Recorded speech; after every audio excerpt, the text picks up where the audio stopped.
আমাদের সকলের প্রিয় সোনিক স্টোরিজ আজকের জন্য নিবেদন করছে নিশ্চিন্দিপুরের বাতাস। নিশ্চিন্দিপুরের বাতাস গল্পটি আমাদের প্রিয় বন্ধু সৌম্যশ্রী সেনগুপ্তর লেখা। সামগ্রিক পরিচালনা সৌম্যশ্রী সেনগুপ্ত ও রনিতা দেবনাথ। সূত্রধর রৌনক মুখোপাধ্যায়। বিভিন্ন চরিত্রে শীর্ষেন্দু মুখার্জি, প্রবীর মিত্র, পার্থ মুখার্জি, রৌনক মুখোপাধ্যায়, প্রিয়নাথ মুখোপাধ্যায়, পিয়ালি মণ্ডল ও আরমান মণ্ডল। সম্পাদনা ঝিনুক চ্যাটার্জি। আমাদের চ্যানেলটি লাইক, সাবস্ক্রাইব আর নোটিফিকেশনের বেল আইকন ক্লিক করে রাখুন আরও নতুন নতুন গল্প শোনার জন্য। আজকের গল্প শুরু করা যাক।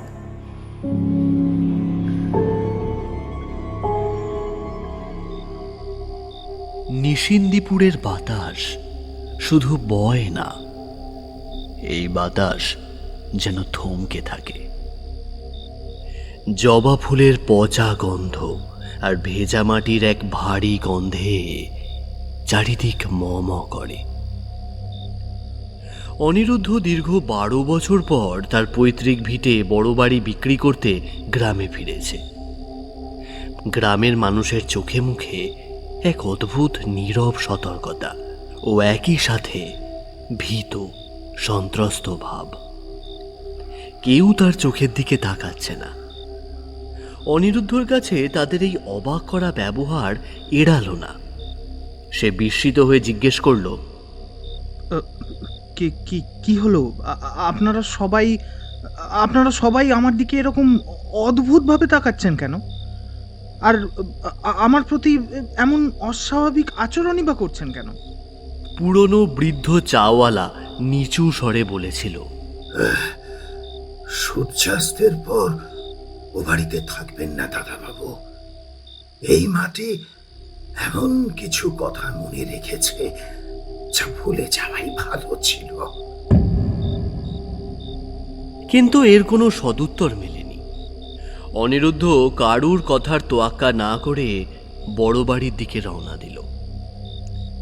অনিরুদ্ধর পৈতৃক ভিটে বড় বাড়ি এখন শ্যাওলা ধরা এক কঙ্কালসার অট্টালিকা।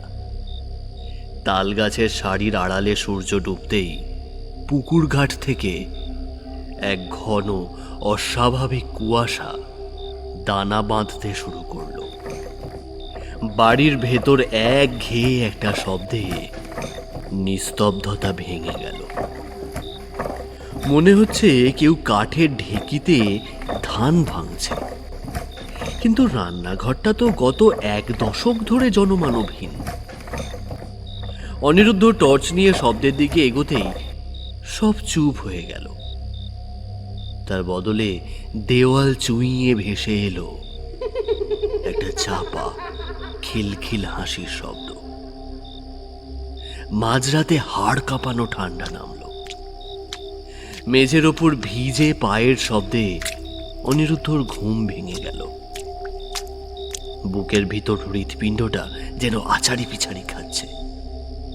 উঠে বসতেই দেখল খাটের পায়ার কাছে একটা ছায়া দাঁড়িয়ে। একজন নারী, পরনে ধপধপে সাদা শাড়ি, কিন্তু সেটা যেন কবর থেকে তুলে আনা। গায়ের রং কালচে ছাইয়ের মতো, আর শাড়ির নিচে তার দুটো পা একদম পেছনের দিকে ঘোরানো। চাবি নিতে এসেছিস? খসখসে গলায় মূর্তিটা বলে উঠল।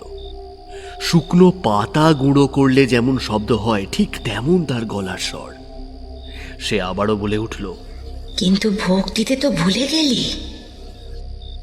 অনিরুদ্ধ ওই অপার্থিব কণ্ঠস্বর শুনে চিৎকার করতে চাইল, কিন্তু পারল না। মনে হলো তার গলাকে যেন শুকনো বালি দিয়ে বুঝিয়ে দিয়েছে। চারিদিক যেন ঘোর কুয়াশাচ্ছন্ন। সে আতঙ্কিত হয়ে জানলার বাইরের দিকে তাকিয়ে দেখল যেটাকে সে কুয়াশা ভাবছে তা কুয়াশা নয়, ছায়ার এক মহা মিছিল। হঠাৎ ঘরে সেই মহিলার ছায়ামূর্তি তার দিকে আরো ঝুঁকে এলো। তার চোখ বলতে কিছুই নেই। চোখের কোটরগুলো ঠিক থেকে কেঁচোয় ভরা। সে হাত বাড়াতেই অনিরুদ্ধর বুকে একটা হিম শীতল স্পর্শ লাগলো। নিজের শরীরের দিকে তাকিয়ে সে দেখল তার গায়ের চামড়া ধূসর হয়ে ফেটে যাচ্ছে, ঠিক যেন শুকিয়ে যাওয়া কাদামাটি। নিশিন্দিপুর গ্রামের মানুষের টাকা চাই না, এই মাটি ক্ষুধার্ত, ফসলের ফলন ঠিক রাখতে এই মাটির রক্ত চাই। আর বড় বাড়ি হলো সেই গ্রামের হাঁ করা ক্ষুধার্ত মুখ। পরদিন সকালে গ্রামের মাতব্বরেরা বড় বাড়ির পাশ দিয়ে যাচ্ছিলেন। সদর দরজা হাট করে খোলা। বাড়িটা একদম খালি, শুধু বারান্দার মাঝখানে একটা চকচকে চামড়ার জুতো পড়ে আছে।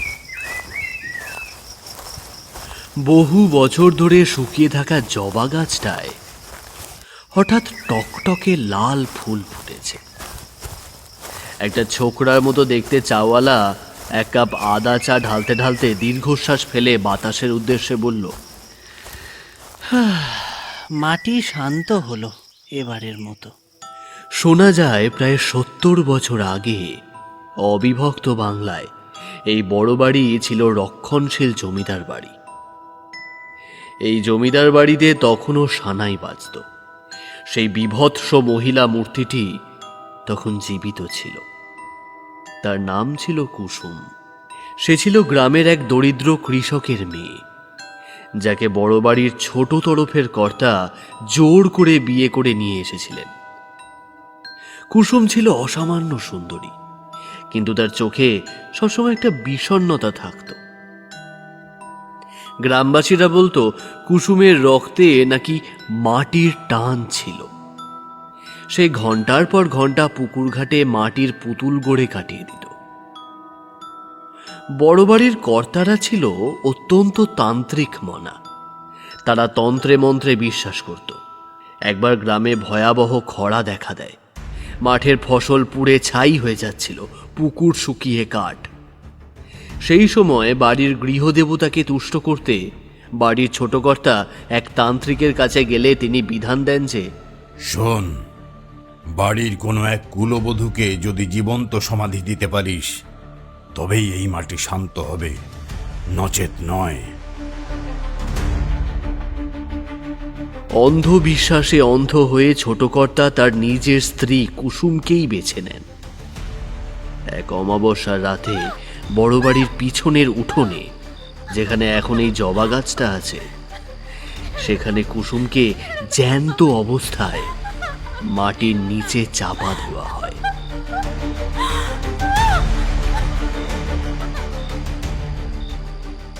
লোকগাথায় এও শোনা যায় যে মাটি দেওয়ার সময় কুসুমের পা দুটো দুমড়ে উল্টো করে দেওয়া হয়েছিল, যাতে সে কবর থেকে বেরিয়ে পালিয়ে যেতে না পারে। মরার আগে কুসুম কোনো আর্তনাদ করেনি, শুধু এক মুঠো মাটি হাতে নিয়ে বলেছিল, এই মাটি আমার রক্ত চাইল, তাই এই মাটির খিদে আর কোনোদিন মিটবে না। যতবার বড় বাড়ির রক্ত এই মাটিতে পা রাখবে, ততবার আমি ফিরে আসব।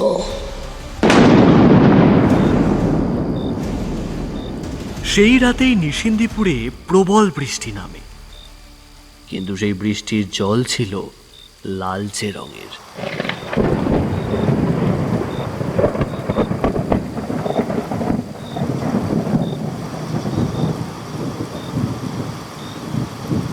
তারপর থেকেই কুসুম অতৃপ্ত আত্মারূপে হয়ে ওঠে এই গ্রামের মাটির রক্ষক।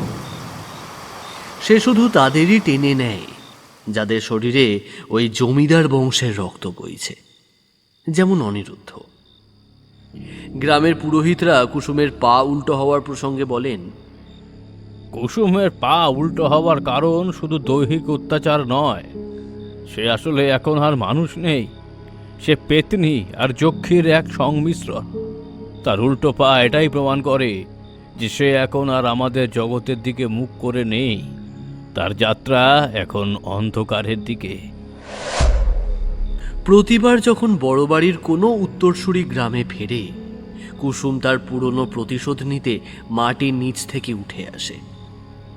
জবা গাছটা যে লাল ফুলে ভরে ওঠে তা আসলে কুসুমের সেই অতৃপ্ত রক্তের চিহ্ন। অতীতের শীতল কুয়াশাচ্ছন্ন সেই ভয়ঙ্কর রাতে অনিরুদ্ধর যখন মনে হচ্ছিল শরীরটা কাঠ হয়ে আসছে, ঠিক তখনই অন্ধকার বারান্দার শেষ প্রান্ত থেকে একটা খড়মের শব্দ শোনা গেল। কুসুমের সেই বীভৎস ছায়াটি থমকে দাঁড়ালো। সে তার উল্টো পা নিয়ে অদ্ভুতভাবে ঘুরে তাকালো অন্ধকারের দিকে। সেই নিকষ কালো অন্ধকার চিরে বেরিয়ে এলেন গ্রামের সেই পুরনো বৃদ্ধ চাওয়ালা। কিন্তু এখন তার হাতে চায়ের কেটলি নেই, আছে একটা পুরনো পিতলের ঘড়া, আর তাতে ভরা গঙ্গার জল আর নিম পাতা। তার কপালে লাল সিঁদুরের তিলক। তিনি আসলে ছিলেন জমিদার আমলের সেই পুরনো তান্ত্রিক পরিবারের শেষ বংশধর। বৃদ্ধ চিৎকার করে উঠলেন, কুসুম, কুসুম, কুসুম, 70 বছর হয়ে গেছে। এবার এবার শান্ত হও। এ মাটি আর কত রক্ত চায়, কত! কুসুমের মুখটা রাগে বিকৃত হয়ে গেল। সে এক ভয়ানক চিৎকার ছাড়ল।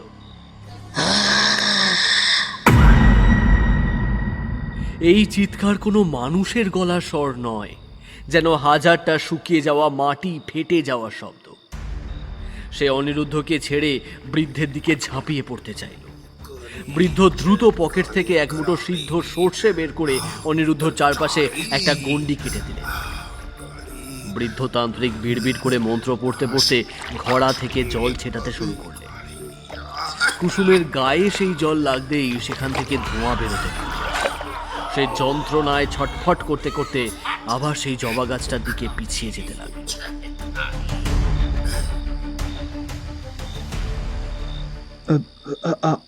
আপনি তো সকালের সেই অনিরুদ্ধর কোনো কথাই বৃদ্ধতান্ত্রিক শুনতে পেল না।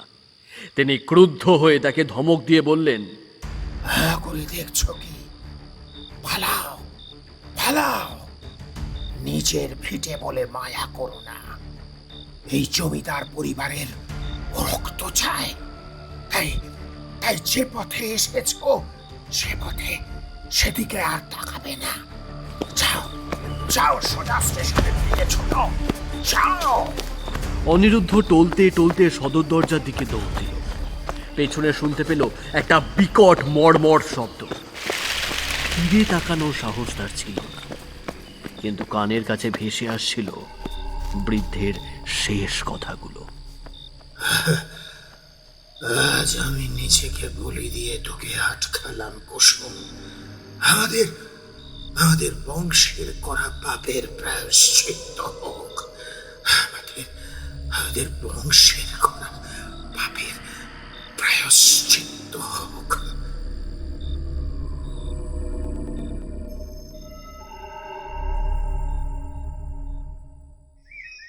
অনিরুদ্ধ যখন স্টেশনে পৌঁছালো তখন ভোরের প্রথম আলো ফুটছে। সে দেখল তার হাতের আঙুলগুলো এখনো কিছুটা মাটির মতো ধূসর হয়ে আছে। পরদিন লোকমুখে শোনা গেল নিশিন্দিপুরে সেই বড় বাড়ি আর নেই। এক রাতেই পুরো অট্টালিকাটা মাটির নিচে ধসে গেছে। গ্রামের মানুষ বলে যেখানে বাড়িটা ছিল সেখানে এখন কেবল একটা বিশাল জবা বন, আর সেখানে একটাও লাল ফুল নেই। সব ফুল এখন সাদা, যেন কেউ বিধবার সাজে সেজে দাঁড়িয়ে আছে।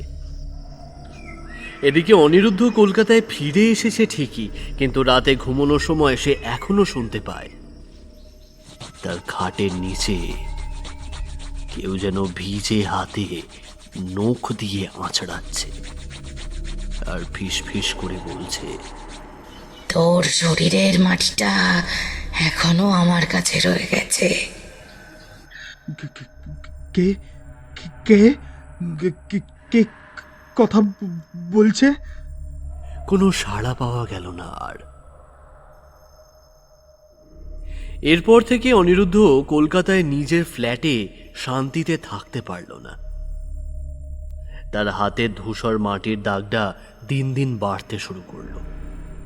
শুধু তাই নয়, যেখানেই সে পা রাখছে সেখানে ঘরের মেঝেতে কাদা আর ভিজে মাটির ছাপ পড়ে যাচ্ছে। ডাক্তার দেখালো। ডাক্তারবাবু, ডাক্তারবাবু, আমাকে আমাকে আপনি এই যন্ত্রণা থেকে মুক্ত করুন ডাক্তারবাবু। আমি যে অত্যন্ত অসহায় বোধ করছি। আপনি আপনি দয়া করে আমাকে এর থেকে রেহাই পাবার ওষুধ দিন। কিন্তু ডাক্তারের দেওয়া কোনো মলমে বা ওষুধে কাজ হলো না। চামড়াটা দিন দিন শক্ত হয়ে ফেটে যাচ্ছিল, ঠিক যেমন কড়া রোদে পুকুরের তলার মাটি ফেটে চৌচির হয়ে যায়। এক রাতে অনিরুদ্ধ দেখল তার হাতের সেই ফাটা দাগগুলো থেকে সরু সরু শিকড় বেরোচ্ছে। সে আতঙ্কে শিউরে উঠল। আসলে কুসুম যখন তাকে ছুঁয়েছিল তখন সে শুধু ভয় দেখায়নি, সে অনিরুদ্ধ শরীরের ভেতরে নিশিন্দিপুরের অভিশপ্ত মাটির বীজ পুঁতে দিয়েছিল। বৃদ্ধ তান্ত্রিক তাকে বাঁচালেও পুরোপুরি মুক্ত করতে পারেননি। অনিরুদ্ধ কিছু একটা আশঙ্কা করল। ও মনে মনে বলল, বুঝেছি, আমি এই শহরে চলে এলেও আমার শরীরের একটা অংশ এখনো নিশিন্দিপুরে সেই জবাতলার মাটির সাথে যুক্ত।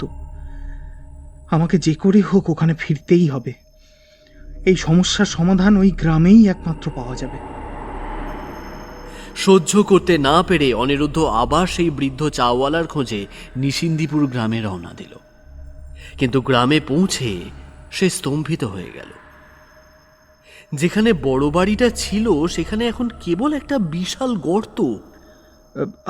আর সেই বৃদ্ধ চাওয়ালা কোথায়? এই কথা জিজ্ঞেস করতে এক গ্রামবাসী বলল, সেদিন রাতে বড় বাড়ি ধসে যাওয়ার পর থেকেই তান্ত্রিক দাদুকে আর দেখা যায় না। অনিরুদ্ধ সেই গর্তের ধারে গিয়ে দাঁড়ালো। তার হাতের দাগটা এখন যন্ত্রণায় দপদপ করছে। হঠাৎ সে দেখতে পেল গর্তের ঠিক মাঝখানে একটা পুরনো পিতলের ঘড়া পড়ে আছে। সেদিন রাতে সেই বৃদ্ধের হাতের ঘড়াটা। অনিরুদ্ধ গর্তে নেমে ঘড়াটা হাতে নিতেই ভেতর থেকে একটা চিরকুট পেল। বৃদ্ধ তান্ত্রিকের হাতের লেখা, রক্তের ঋণ রক্তেই মেটে, তুই পালাতে পারবি না। তোর তোর শরীরের এই মাটি তোকে আবার এখানে টেনে আনবে। যদি বাঁচতে চাস তবে এই করতে নিজের আঙুল কেটে 3 ফোঁটা রক্ত দে, আর এই জায়গাটা চিরকালের জন্য আগলে রাখ। এরপর অনিরুদ্ধ আর কলকাতায় ফেরেনি। সে এখন সেই শহরের কেতাদুরস্থ যুবক আর নেই। তার পরনে একটা তালিমারা ধুতি, সারা গায়ে ছাই আর মাটি মাখা। সে নিশিন্দিপুরের সেই ধ্বংসস্তূপের পাশেই একটা ছোট কুঁড়ে ঘরে থাকে। গ্রামবাসীরা বলে মাঝরাতে দেখা যায় এক যুবক এক হাতে লণ্ঠন আর অন্য হাতে কোদাল নিয়ে সেই জবা বনটা পাহারা দিচ্ছে। নিশিন্দিপুরের মানুষ তাকে মাটি পাগলা বলে ডাকে। কিন্তু তার এই নতুন জীবনের অভিজ্ঞতাগুলো সাধারণ মানুষের কল্পনারও বাইরে। অনিরুদ্ধর হাতের সেই মাটির দাগটা এখন আর যন্ত্রণাদায়ক নয়, কিন্তু সেটা তার পুরো হাত জুড়ে ছড়িয়ে পড়েছে। সে আর শুধু মানুষ নেই, সে হয়ে গেছে মাটির পাহারাদার। কুসুম আর তাকে আক্রমণ করে না, কারণ অনিরুদ্ধ এখন নিজেই সেই মাটির অংশ। লোকে বলে মাঝে মাঝে গভীর রাতে জবা বনের ভেতর থেকে এক নারী আর এক পুরুষের হাসির শব্দ পাওয়া যায়।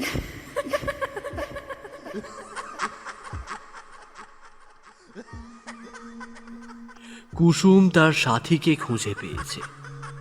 বড় বাড়ির শেষ রক্ত আজ তারই সেবায় নিয়োজিত। অনিরুদ্ধ অনুভব করে তার শরীরের শিরা উপশিরা দিয়ে আর রক্ত বয় না, যেন পাতলা কাদা জলের স্রোত বয়। সে গাছের কথা বুঝতে পারে। রাতে যখন সে জবা বনের ধারে একা বসে থাকে, সে শুনতে পায় মাটির নিচ থেকে লক্ষ লক্ষ কীট ও শিকড়দের ফিসফিসানি। একবার এক গভীর অমাবস্যার রাতে সে দেখল তার শরীরে সেই ফাটা চামড়াগুলো দিয়ে ছোট ছোট সাদা জবা ফুল ফুটছে। প্রচন্ড ব্যথা এসে যখন কুঁকড়ে যাচ্ছিল, তখন সেই পরিচিত ঠান্ডা হাতটা তার মাথায় স্পর্শ করল। কে? এরপর অনিরুদ্ধ চোখ তুলে দেখল কুসুম। কিন্তু আজ কুসুমকে আর আগের মতো বীভৎস লাগছে না। চাঁদের আলোয় তার ফ্যাকাশে মুখটা যেন এক অলৌকিক শান্তিতে ভরা।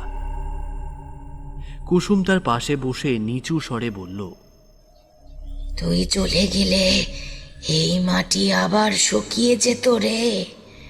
তোর পূর্বপুরুষরা এই মাটির বুক চিরে অট্টালিকা তুলেছিল, কিন্তু তুই এই মাটিতেই নিজেকে মিশিয়ে দিলি।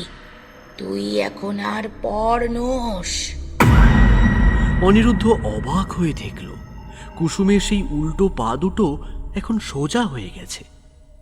সে বুঝতে পারল একজন যোগ্য পাহারাদার পেয়েছে বলেই কুসুমের আত্মা এবার মুক্তি পেতে শুরু করেছে। কিন্তু সেই মুক্তির দান অনিরুদ্ধকে দিতে হচ্ছে নিজের মনুষ্যত্ব দিয়ে।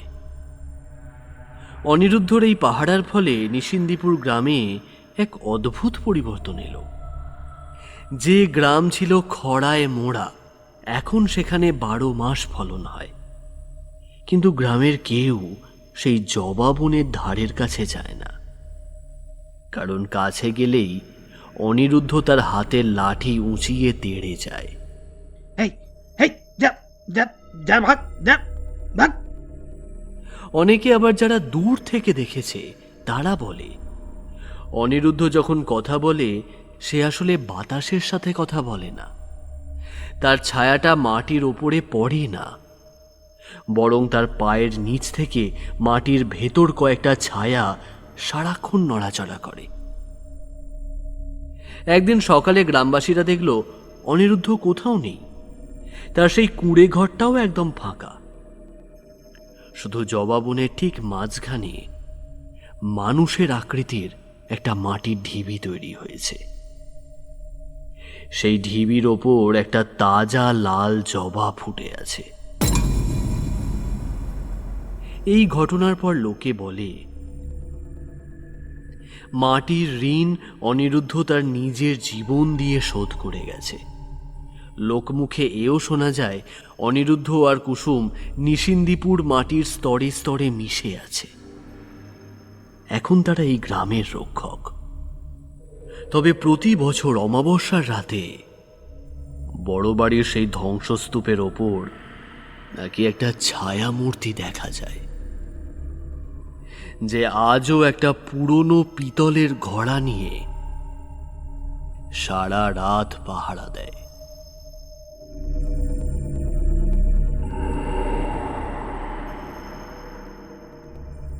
অনেক ধন্যবাদ শ্রোতা হিসাবে উপস্থিত থাকার জন্য। আপনাদের কিছু জানানোর থাকলে কমেন্ট বক্সে জানাতে পারেন। লাইক, সাবস্ক্রাইব আর নোটিফিকেশনের বেল আইকন ক্লিক করে চ্যানেলের সঙ্গে থাকুন। ধন্যবাদ।